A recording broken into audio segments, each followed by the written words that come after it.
What's your name and where'd it come from? People call me CJ. Don't nobody call me Charles, bro.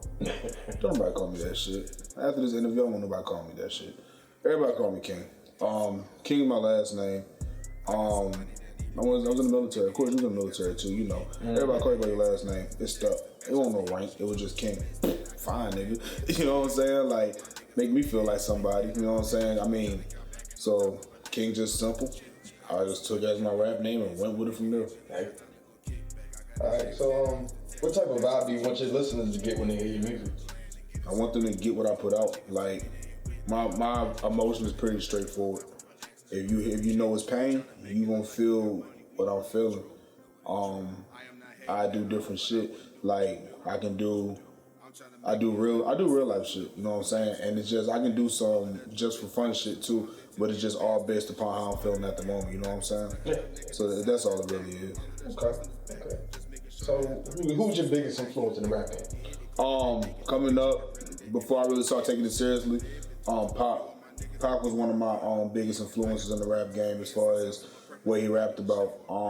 I kind of sort of molded myself around him with the positive image he put out about what he started rapping about. I looked into it. I read like so deep to like I was really watching this documentary. Like even like I read this book, The Roads That Go Through Concrete. It's a good book. Damn good book. And I mean like I was writing poems and shit. Eventually my poems turned to lyrics and it all started from Pac. So that's pretty much that. That's where it started from. But as of right now, you talking about? Like as far in general, I was just saying in general. Pretty much Pac. I mean, right now in the rap game, for real, I fuck with Dave East heavy. I fuck with Uzi. I fuck with the Baby. J. Cole. You know, it's so many different. They give different shit, but I fuck with all of them. You know what I'm saying? You mentioned Dave East. Did you know that a lot of older heads, the ones that the new generation is pretty much saying is hating, the like all those fans that the new generation keeps saying is hating. Most of them fuck with Dave East. Do you think there's a correlation in that? Cause you said Pac at first, and then you said Dave East, and he is from the new generation. But do you see where I'm going with that? I want you to tell me more about it. I'm listening. Like, where are you going with this? All right. Basically, what I'm saying is there's a generational gap. Of course, you see it. You see the generational gap. Yeah. Where you have these disrespectful ass young artists that say some crazy shit about older artists, and then they like when the older heads that came up off the music that they're talking about, they get upset. Right. Now, the same older heads that get upset, they fuck with Dave East heavy. Oh, word. You didn't know that? I didn't. Yes. If you look at Dave East's fan base, it's a lot of older cats that really fuck with Dave East. I guess because East got that, you know, years ago, it was always, correct me if I'm wrong, you didn't hear shit about Atlanta, bro. No, it was New York. It was New York. It was strictly New York, bro. He has that old New York flow. Exactly. That old New York. That raspy, that gritty, that raw. Like, I fuck with it. Like, I just fuck with it heavy. Like, even when I was a kid, bro, G Unit was popping, bro. Oh, yeah. G Unit was popping. I was a little older when G Unit was doing his thing, but Dave East, bro, is just like, that nigga's so talented, bro. Like he's like probably one of my favorite artists. Like all my artists, my favorite are from up north. Me, East, and then you go ahead and you separate it. Then you got the ones that's not so about the real shit. It's just like you got your artists that rap, that real rap. Then you got your artists that rap for fun, which I think is the era we're in right now. Like everybody just having fun with music right now. Yeah, I'll agree with that. Like it's more of a party scene. I feel like a lot of the party scene died out a lot because of the drug scene. It's gotten really, really heavy and toxic. Yeah. When it was just mainly back in the day, it was mainly like alcohol and weed. Now everybody's popping pills and like shooting up shit and pretty much. I mean, I'm not saying they weren't shooting shit up back then, but it's being more so exposed and talked about than what it used to be. It's become more home front friendly. I guess that's the way I can put it. I feel you though. I feel you. I'm gonna say it's more accepted in society to be shooting up now. Everybody's trying to get people help instead of saying, "What the fuck are you doing?" You know? Right. But like something else I wanted to ask you as well. When you said up north, and then you said, who did you say? You said me. Meet that nigga. Let me ask you this. Meet that Because nigga, bro. that was like a whole flip to me. Would you consider Meek Mill up north rapper? Because I feel like you gotta segregate that when you say up north. When you say up north, I'm thinking maybe Jersey and New York, you know. And then when you say Meek, I'm thinking Philly. You got a barrier, right? Meek is Philly. So I know. That's what I'm saying. You got a barrier, Philly. Rappers. Okay, so maybe I'm wrong. Think about it. You got rappers like Beanie Siegel, Right. Philly. Cassidy, Philly. Meek, Philly. Yeah. Cicero, Philly. Reed Dallas, Philly. You see, but if you think about all these rappers, the way they flow and the way they came off, me personally, I put them in a whole different category. Like, what do you think as far as like? Do you think that's a faction that you can stick together and say completely up north? Well, would you segregate Philly from and say that they're their own breed of rappers? Well, what I'm saying is I wasn't talking about rap style. I'm talking about like where they from. I was talking like East from New York, Meek from Philly, Uzi. I think he from Philly, and I'm not talking about Uzi's from Philly. If I'm not mistaken. Really? If I'm not mistaken, I'm gonna have to look that one up. If I'm not mistaken, Uzi is from Philly. I'm gonna have to look that one up. That's different. Different. Correct me if I'm wrong, but if I'm not mistaken, Uzi. Oh no, I'm not looking it up right now, but I am gonna have to go back and check that out because that's a big boom to the new generation. You right. know, like you have all these dominant ass Philly rappers. Like most of the rap game back then when Smack DVD was first coming out. Facts. That was ran by Philly artists. Like, you know what I'm saying? Mm-hmm. That was literally ran by Philly artists. Yep. So that's surprising that. So you didn't know that though? No, I didn't. That's crazy. That's new to me. That is definitely new to me. That's crazy. So how do you feel about the new artists though? Like, you know, we just came off the subject of talking about how we have, you know, the North, you know, in the South is like pretty much the party scene of these days. Right. How do you feel about these new rappers? I feel like every rapper got something to bring to the table. As far as their own delivery, their own personality, but you also you become what you listen to. So if you're used to hearing one melody, it's just like, I take that back, that cadence. The cadence is like the same. And it's like, it even had effect on me because that's all I listen to. It's like a virus, bro. You know what I'm saying? It's like a fucking virus. And I mean, it's like the new rappers is just like, it's different. And I mean, change is good and difference is good, but it just depends on how you go about the shit. But I mean, some of the new artists is dope though. I ain't gonna lie.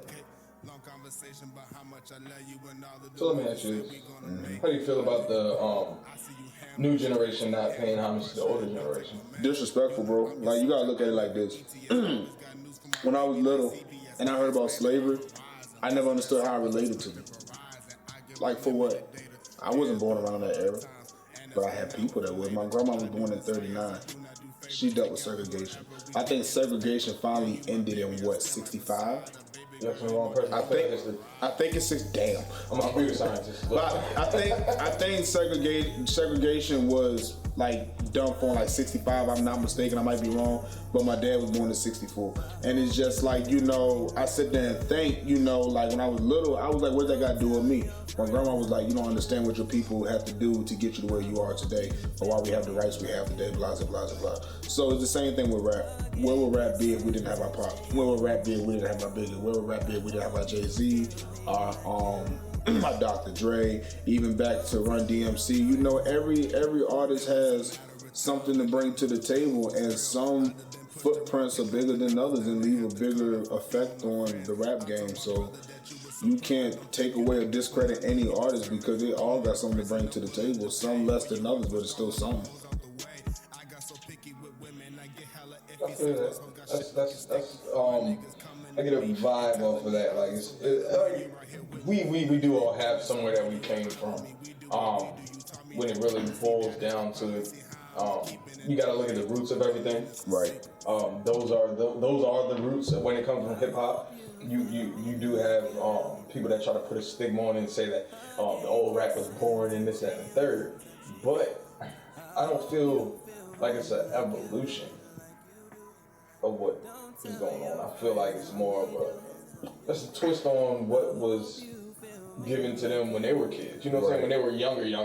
Right. When they were saying, like, looking at us dancing in a little room two-stepping, and they were looking at us like, what are they doing? Right. We was doing the same thing to our parents. Facts. So, you know, everybody gets their roots from somewhere. It's just the extreme of being disrespectful. So I completely agree with you on that. Now, as far as it, since this is your interview, so we're not gonna keep beating on these other artists. Hey, you cool? I can do this shit. I can do this shit all day, bro. You know what I'm saying? Tapped on these other artists that are pretty much irrelevant to anything you have going on. Like you have to think about it like this. You're king. You've been doing your thing. I've seen your shows. I've listened to a lot of your music. Just about I've definitely listened. All of it. You produced all of it, nigga. Like, all of your music. Even when I did produce, I've listened to all of it. Like I'm going back in. Before you knew me? Yeah, I've listened to your music before I knew you. I listened to the joint you did with Y2K, is that his name? YK? The only. 2Y. That's his name? 2Y, yeah. Sorry about that. He out of Richmond, yeah, 2Y. Yeah, 2Y. Okay, so yeah, I listened to the track Own It that you did with him. That was very good produced, by the way.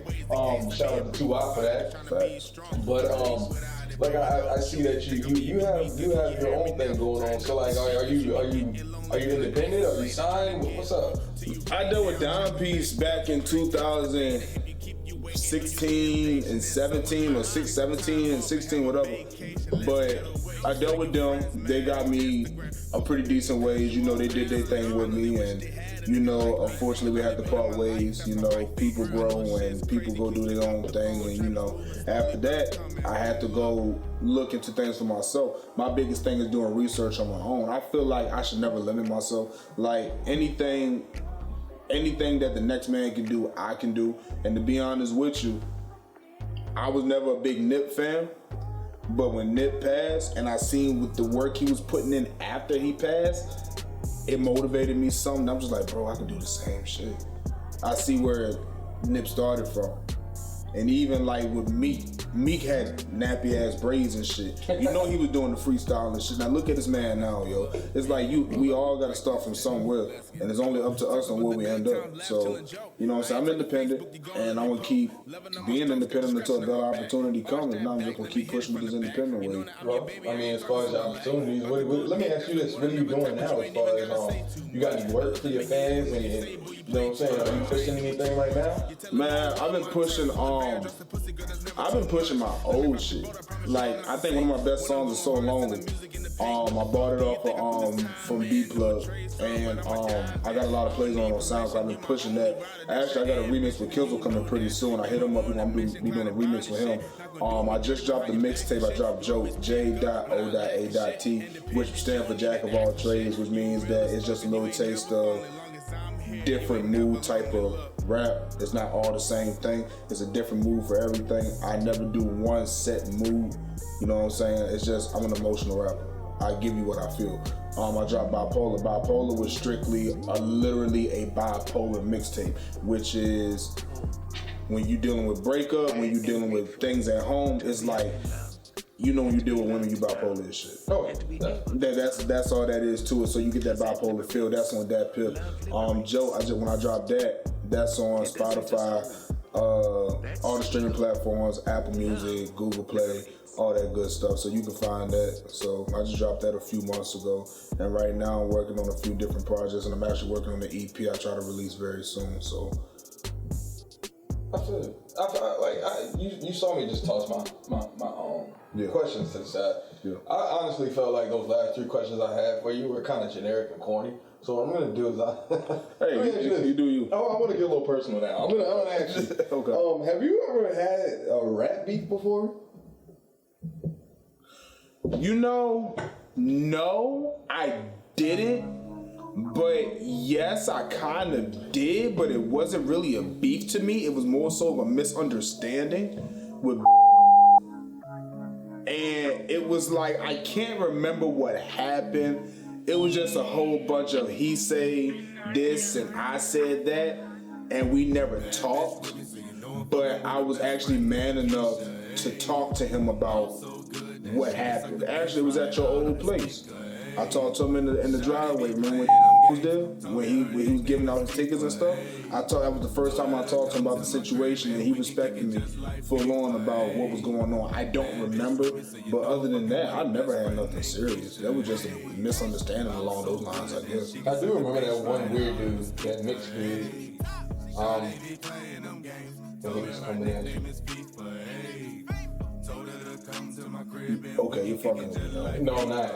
It was the one dude that, remember, I thought he was gay. And he had said some slick shit. Or did he diss you or did he diss old girl? He dissed old girl. Okay, that shit was funny though. It was. That ain't had shit to do with me, yo. That ain't had shit to do with me. That ain't had shit to do with me, bro. I received that shit and it was like, I'ma send you this song. Nay, nigga. Like, first of all, the quality was trash. Second of all, the lyrics was trash. It was, and they were. It was trash. I'm just like, bro, if you got beef, bro, don't come at it with goddamn vegetables, bro. That shit was terrible. I view that all day. You know what I'm saying? I view that all day. So tell me about. Let me see. I want to know. Well, say I think that people want to know more than anything is like everybody tries to look at rappers as if they are this, because rappers are very marginalized. They're very marginalized. You get looked at crazy if you get a certain age and you're still rapping. All right, listen. What's that? The Game. He made a diss track on somebody. I forgot who the hell it was. He said some shit around the lines of you're 38 years old and you're still rapping. And The Game is what, 39 now? And he's still rapping. So you kind of see the hypocrisy. Yeah, I get it. So let me ask you this. What is your cutoff age? What is your cutoff age? Man, look, I'm gonna be honest with you. My girl told me give it till I'm 30 and that's it. I mean, you know what I'm saying? But that's out of respect because I want what I want with her. She said, I might as well give it up now. Huh? You know what I'm saying? I was like, I said, 30, babe? She was like, yeah, I want kids. I want to settle down and you gonna be on the... I said, you know what? I can't argue with that. But you do get looked at a certain way. They're just like you 38 dealing with 18-year-olds. In essence, you gotta let certain shit go. I give it to you. You gotta let certain shit go. And I mean, my main thing with music is you're supposed to grow. Now, my thing about it is, if you're 38 doing 22-year-old music, yeah, kill that. But there's nothing wrong with still rapping if you're talking about growth. You know what I'm saying? If you're sitting here and you're trying to like drop knowledge on your generation or below or whatever, you trying to drop gems. That's one thing. But if you're sitting there at 40-something years old, 39 years old, and you still doing this little my age music or younger, it's not a good look. So you don't like 2 Chainz? I'm fucking 2 Chainz though. I'm fucking 2 Chainz. You know he's like banging on 50's door, right? Shut the fuck up. What is he, 40? He's 40 something. Man, 2 Chainz tough though. Yeah, see? 2 Chainz tough. See? So you can call me slipping. You call me slipping. I fuck with 2 Chainz though, man. I fuck with 2 Chainz too. But it just depends on how you carry it though. I mean, if you good at it. My biggest thing, I think the part that I wanted to say is that it's not even growth. That's the biggest thing that the word you threw out. Right. Growth. If you're not growing musically, leave it alone. Right. It doesn't even have to be what you're talking about. But if you're not getting further into your career, leave it alone. That's how I feel about it. I agree. Yeah. If you're not doing better with the music, I don't care if you rap, produce, and all that. If you're not just growing in one of those phases, that's fine to give it up. But I don't feel like you should be shamed just because. You know what I'm saying? Yeah, you shouldn't be shamed. But you do have to know, okay, I need to get this up.